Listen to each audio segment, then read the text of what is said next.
Everyone, welcome back to the channel the logic of studies. कैसे हो आप सब? आई होप आप सब ठीक हो गए। So today we are going to talk about empirical formula and we are going to calculate how to find empirical formula for the following compound which is given. सो ये बहुत एक इंपॉर्टेंट क्वेश्चन बन जाता है from board point of view and from NEET and for other entrance exams point of view. So चलिए जल्दी से देख लेते हैं। और अगर आपको हमारा ये वीडियो अच्छा लगे तो मेक श्योर आप हमारे चैनल को सब्सक्राइब कर दें और बेल आइकन को प्रेस कर दें और वीडियो को लाइक कर देना। अगर आपको अच्छा लगे तो मेक श्योर आप इसको शेयर कर देना जिससे, और बेल को जरूर प्रेस कर देना जिससे आपको सारी नोटिफिकेशंस टाइम टू टाइम मिलती रहे। तो जल्दी से चलो कैलकुलेट कर लेते हैं एम्पिरिकल फॉर्मूला। एम्पिरिकल फॉर्मूला जैसे कि हो जाता है, जैसे आपको कोई कंपाउंड जैसे दिया जाता है CH3 या फिर NH4 या फिर Fe2 SO4, ऐसे वाले कुछ कंपाउंड्स दिए जाते हैं तो इसे ही हम कहते हैं एम्पिरिकल फॉर्मूला। एम्पिरिकल कंपाउंड्स होते हैं। तो हमें अगर कैलकुलेट करना हो कि कैसे पता किया जाए तो हम इस मेथड से, एम्पिरिकल फॉर्मूला के हेल्प से हम फॉलोइंग कंपाउंड का जो है हम पता कर सकते हैं कि उसमें कितना अमाउंट ऑफ क्या प्रेजेंट है, कितने रेशियो में क्या प्रेजेंट है, वगैरह वगैरह। ठीक है, तो चलिए हम जल्दी से स्टार्ट कर देते हैं। तो यहाँ पे हमारे पास एक क्वेश्चन दिया हुआ है। An organic compound contains 78% carbon by weight and remaining % of hydrogen. Calculate the empirical formula of this compound. तो यहाँ पे हमारे पास क्या दिया हुआ है कि हमारे पास percentage of something दिया हुआ है। तो हमारे पास एक कंपाउंड है जैसे that is carbon और उसका परसेंटेज हमें दिया हुआ है 78%, राइट। तो सबसे पहले हम परसेंटेज कैलकुलेट कर लेंगे कि कितना percentage of the particular amount present है। तो हमारे पास कार्बन 78% है और बोला है रिमेनिंग जो है वो हमारे पास हाइड्रोजन है। तो हम हाइड्रोजन का कैलकुलेट कर लेंगे। हमें पता है कि जो ओवरऑल होता है वो होता है 100% का। तो मैं 100% में से मैं 78 माइनस कर लूंगी तो मुझे परसेंटेज ऑफ हाइड्रोजन मिल जाएगा विच इज अराउंड 22%। अब मैंने कार्बन का परसेंटेज कैलकुलेट कर लिया, मैंने हाइड्रोजन का परसेंटेज कैलकुलेट कर लिया। अब मुझे अगर एम्पिरिकल फॉर्मूला पता करना हो तो सबसे पहले मैं उनका एटॉमिक रेशियो, इसका क्या कर लूंगी, एटॉमिक रेशियो कैलकुलेट कर लूंगी। और एटॉमिक रेशियो कैलकुलेट करने का अगर मेरे पास परसेंटेज हो तो बहुत इजी तरीका है। But before that I would just want to know कि कार्बन का जो होता है, जो हमारा एटॉमिक मास होता है वो होता है 12। तो हम इसका 12 ले लेंगे, क्या, एटॉमिक मास। ठीक है, वेराज हमारे पास जो हाइड्रोजन है उसका जो है एटॉमिक जो मास होता है वो होता है 1। तो हम 1 ही ले लेंगे। अब पॉइंट में जो जाता है तो हम उसको इग्नोर करेंगे। ठीक है, तो एटॉमिक रेशियो क्या होता है, परसेंटेज अपॉन मास। ये भी एक फॉर्मूला होता है एटॉमिक रेशियो कैलकुलेट करने का। तो अगर मैं परसेंटेज ऑफ, अगर मैं यहाँ पे कार्बन का कैलकुलेट करना चाहूँ तो कैलकुलेट कैसे करूंगी मैं, तो percentage of carbon 78% and upon mass उसका 12, तो उसकी वैल्यू मुझे अराउंड समथिंग 6.5 मिल जाएगी। ये हो गया हमारा उसका मोल्स में, हम इसको लिख सकते हैं। ठीक है, अब यहाँ पे हमारे पास अगर मेरे को एटॉमिक रेशियो पता करना हो, इसको हम ग्राम्स में लिखते हैं। एटॉमिक रेशियो अगर हमें पता करना हो किसका, हाइड्रोजन का, तो मैं लिखूंगी percentage upon mass, same method. और परसेंटेज ऑफ हाइड्रोजन कितना है 22 एंड उसका मास 1, तो 22 ग्राम्स का कुछ हमें ये सब्सटेंस मिला है। अब हमें, हमारे पास ग्राम्स है, ठीक है, मेन चीज था हमें ग्राम्स में कन्वर्ट करना था इस चीजों को, तो हमने ये इसको कर दिया। अब हम क्या करेंगे, हम सिंपल मेथड लगाएंगे, ज्यादा कॉम्प्लिकेटेड नहीं जाएंगे। अगर हमें डायरेक्टली परसेंटेज दिया है और हमें एम्पिरिकल फार्मूला निकालना है तो हम पहले ये स्टेप अपनाएंगे, एटॉमिक रेशियो पता कर लेंगे by this formula and then उसके बाद जो है हम हमें लीस्ट एटॉमिक रेशियो चाहिए। ठीक है, हमें लीस्ट एटॉमिक रेशियो चाहिए। तो हम क्या करेंगे, जो इसका जो भी हमें ये मिला है उसको हम डिवाइड कर देंगे उसके पर्टिकुलर लीस्ट, जो इन दोनों में से जो भी हमें मिला है इसको हम क्या करेंगे, उसके जो सबसे जो कम मिला है, ठीक है, उससे हम डिवाइड कर देंगे। जैसे 6.5 बाय 6.5, तो ये मुझे मिला 1। ये किसका था मेरा, ये था मेरा कार्बन का। सेम वे में अगर मैं लीस्ट एटॉमिक रेशियो अगर मैं हाइड्रोजन का पता करूं तो मुझे 22 बाई, और सबसे कम क्या मिला, इसका ये वाला, तो ये मुझे अप्रोक्सीमेटली 3.33 मिलेगा। तो मैं इसको अप्रोक्सीमेटली 3 पकड़ती हूँ। ठीक है, तो ऐसे करके मुझे यहाँ पे हाइड्रोजन का भी मिल गया और कार्बन का भी मिल गया। अगर मुझे यहाँ पे अब इसका चाहिए कंपाउंड क्या बनेगा, तो कंपाउंड जो मेरा बनेगा वो देखो, कार्बन कितना है 1, तो 1 एंड हाइड्रोजन कितना है मेरे पास 3, तो 3, या फिर आप इसको ऐसे भी लिख सकते हो CH3। तो यहाँ पे हमें जो है एक कंपाउंड मिल गया CH3। तो ये होता है अगर आपके पास परसेंटेज दिया हो और आपको ये कैलकुलेट करना हो empirical formula of the particular compound, तो हम ऐसे तरीके से भी कर सकते हैं। ये ज्यादा लॉन्ग मेथड नहीं है, सबसे शॉर्टेस्ट मेथड है। तो एंट्रेंस एग्जाम्स में अगर टाइम की बचत करनी हो तो ये this is the best method.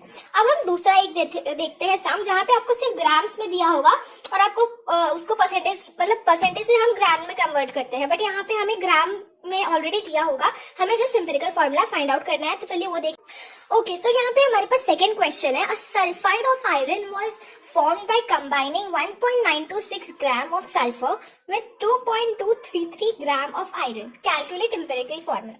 तो चलिए, हमारे पास ग्राम में तो ऑलरेडी दिया हुआ है, तो यहाँ पे हमें इसको ग्राम में कन्वर्ट करने की जरूरत तो है नहीं, तो जल्दी से ये तो और भी आसानी से हमारे पास आंसर इसका आ जाएगा। बट बिफोर दैट हम इसका एटॉमिक मास पता कर लेते हैं। एटॉमिक मास तो हमें याद ही रहता है, बट स्टिल एटॉमिक मास हम यहाँ पे पहले देख लेते हैं। तो यहाँ पे हमारे पास फेरस है, ठीक है, फेरस को इसको हम आयरन भी कहते हैं। इसका एटॉमिक मास हम सपोज 55.85 ले लेते हैं,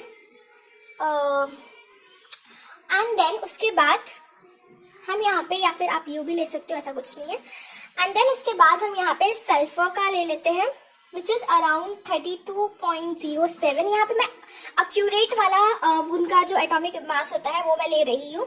आप उसको ओवरऑल भी ले सकते हो, जैसे अप्रोक्सीमेट आप इसको 56 ले सकते हो एंड अप्रोक्सीमेट इसको आप 32 ले सकते हो, ठीक है। तो आप ऐसे भी लेके कैलकुलेट कर सकते हो, बट मैं ये वाला लेना पसंद करूंगी जिससे मुझे अक्यूरेट आंसर मिल जाए, ठीक है। क्योंकि अगर कभी कभी एग्जाम में आपको ऐसा वाला भी दे देते, आपको ये ऐसा नहीं देते, पूरा अप्रोक्सीमेट करके नहीं देते, तो तब कैसे कैलकुलेट करना चाहिए वो भी इसमें आपको पता चल जाएगा। तो पहले हमें पास जो है ये ग्राम्स में हमें दिया हुआ है और यहाँ पे हमारी चीजें दी हुई हैं। अब हमें क्या कैलकुलेट करना है, हमें कैलकुलेट करना है एम्पिरिकल फॉर्मूला, ठीक है। तो सबसे पहले हम क्या कर लेंगे, मोल्स फाइंड आउट कर लेंगे इन चीजों का, क्या फाइंड आउट कर लेंगे, मोल्स। तो इसका मोल्स फाइंड आउट करने के लिए हमारे पास एक ट्रिक होता है। क्या होता है वो ट्रिक, हमारे जो ग्राम्स दिए हुए हैं उसको हम डिवाइड कर देंगे हमारे इससे मासेस से, ठीक है। तो जो हमारे पास ग्राम्स में दिया हुआ होगा चीजें, उनको हम किससे डिवाइड कर लेंगे, मास से, उनके पर्टिकुलर मास से, ठीक है। तो यहाँ पे जैसे कि मुझे पता करना है और फेरस का मोल, कितने मोल्स प्रेजेंट होंगे, तो कितना मुझे दिया हुआ है फेरस का, तो मुझे दिया है 2.233 ग्राम्स एंड अपॉन मैं उनके मास से डिवाइड कर दूंगी, विच इज अगर मैं ले रही हूँ यहाँ पे 55.85, ठीक है। तो अब मैं जब इसको मैं डिवाइड करूंगी तो अप्रोक्सीमेट इसकी वैल्यू आप कैलकुलेट करके देख सकते हैं, बट मैं ऐसे डायरेक्टली कर रही हूँ। तो इसकी वैल्यू जो है अप्रोक्सीमेट मुझे 0.03998 मोल्स मिलता है, ठीक है। अब मैं यहाँ पे कैलकुलेट कर लेती हूँ सल्फर का। तो सल्फर का जो बाय वेट जो इसका ग्राम दिया गया है वो है, तो वो हमारे पास दिया है 1.926 ग्राम्स अपॉन उसका रिस्पेक्टिव मास दैट इज 32। तो जब मैं इसको 32.07 आई एम सॉरी, तो इसका मैं जब कैलकुलेट करती हूँ तो इसकी अप्रोक्सीमेट मेरे को वैल्यू आती है 0.06006 मोल्स। आप उसको अप्रोक्सीमेट करके आप जैसा चाहे आप ले सकते हैं, जैसे आप इसको ले सकते हैं 0.04 और इसको आप ले सकते हैं 0.06, ऐसे आप इसको ले सकते हैं कैलकुलेट करने इसके हिसाब से। अब जो है हमें क्या पता करना है, अब हमने मोल्स पता कर लिए इसके, ठीक है। और अभी मैंने जब जैसे आपको बताया था कि अभी हमें मोल्स पता करने के बाद हमें उसका लीस्ट एटॉमिक रेशियो पता करना होता है, दैट इज हम उसके लीस्ट एटॉमिक जो सबसे कम आया उससे हम उसको डिवाइड कर देंगे। तो मुझे अगर फेरस का पता करना हो तो मैं कैसे करूंगी पता, तो मैं इसके जो मुझे यहाँ पे आया है दैट इज 0.03998, तो 0.03998 को मैं डिवाइड कर दूं, जो सबसे स्मॉलेस्ट मुझे मिला, जब सबसे स्मॉलेस्ट तो मुझे यही मिला, तो इससे मैं इसको डिवाइड कर दूंगी, ठीक है, क्योंकि हमें लीस्ट वाला से डिवाइड करना है। तो मुझे इसकी वैल्यू अप्रोक्सीमेट मतलब मुझे 1 ही मिलेगा, राइट। अब मैं दूसरा अगर मैं सल्फर का फाइंड आउट करूं तो मुझे 0.06006 डिवाइडेड बाय लीस्ट वाला 0.03998, तो मुझे इसकी वैल्यू जो है अराउंड अगर मैं बोलूँ तो 1.502 के पास मिल रही है, ठीक है। अब हमें क्या चाहिए, हमें एक परफेक्ट होल नंबर चाहिए। तो परफेक्ट होल नंबर चलो यहाँ पे तो मिल गया, बट यहाँ पे नहीं मिला, तो हमें परफेक्ट होल नंबर चाहिए। तो हम इस पूरे को हम डिवाइड कर देंगे और सॉरी मल्टीप्लाई कर देंगे बाय 2 से। ठीक है, अगर हमें कुछ ऐसा में आता है आंसर्स तो हम क्या करते हैं, मल्टीप्लाई बाय 2 से कर लेते हैं, तो हमें परफेक्ट वैल्यू जो है हमें मिल जाती है। तो अगर मैं इसको मल्टीप्लाई कर दूं 2 से, तो इसकी वैल्यू मुझे मिल गई 2 और इसकी वैल्यू मुझे मिल गई अराउंड 3। ठीक है, तो यहाँ पे मुझे इसका कैलकुलेट करके मेरे को मिल गया Fe2 एंड S हमारे पास कितना है, 3 है। तो हमारे पास आंसर आ गया Fe2S3, ये हमारा पर्टिकुलर कंपाउंड फॉर्म्ड होगा।